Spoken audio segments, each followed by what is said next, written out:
Hello, welcome to Do-It-Yourself channel. Today I will show you how to set up auto factory reset security measure in our Samsung Galaxy S22. Where to look for this option and what does it do? We need to go to settings, lock screen.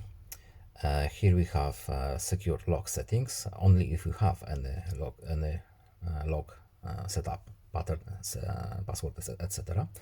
And here we have auto factory reset. What does it do?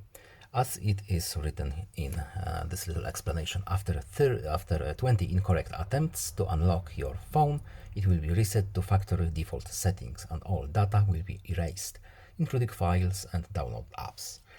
So, if someone tries to guess our password and fails 20 times, our phone will automatically reset. That's all. I hope this video was helpful to you. Please leave a like and subscribe. Have a nice day and see you in the next video. Goodbye.